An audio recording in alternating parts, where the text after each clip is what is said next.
उन्हाळ्याचे दिवस म्हटलं तर श्रीखंड हे प्रत्येकालाच आवडतं, नाही का? Hello everyone, welcome back to my channel.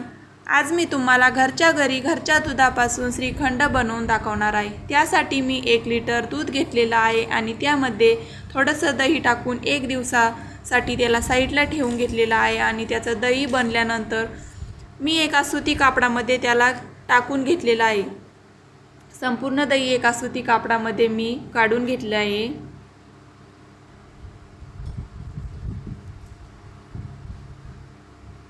त्यानंतर मी त्या कापडाची चहूबाजूंनी अशी गाठ बांधून घेणार आहे. ते अशा एका ठिकाणी लटकवून ठेवायचं आहे, जेणेकरून त्यातलं संपूर्ण पाणी हे निचरून जाईल.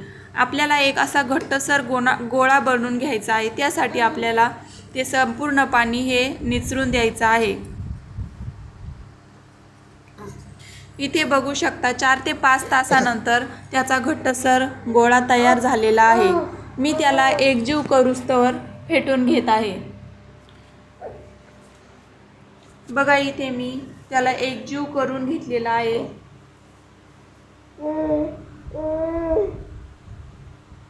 मऊ असं श्रीखंड बनण्यासाठी त्याला जास्त वेळ हलवून घ्यायचा आहे. यामध्ये मी थोडीशी पिठी साखर आधीच तयार करून घेतलेली होती. मी ही पिठी साखर यामध्ये घालून घेतलेली आहे आणि छान अशा पद्धतीने परत त्याला छान असं हलवून घेत आहे.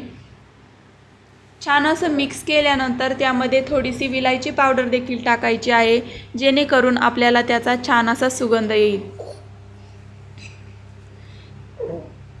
मी थोड्या गरम दुधामध्ये थोडंसं सॅफ्रॉन आधीच टाकून घेतलेलं होतं, जेणेकरून त्याला पिवळसर कलर येईल आणि श्रीखंडला छान टेक्स्चर येईल. हे मी त्यामध्ये टाकून घेतलेलं आहे आणि परत त्याला छान असं फेटून घेतलेलं आहे. तुम्ही बघू शकता छान असं श्रीखंड तयार झालेलं आहे. तुम्ही सुद्धा ही रेसिपी घरी नक्की ट्राय करा, तुम्हाला ही देखील आवडेलच. व्हिडिओ आवडल्यास चॅनलला सबस्क्राईब करायला विसरू नका. थँक्यू.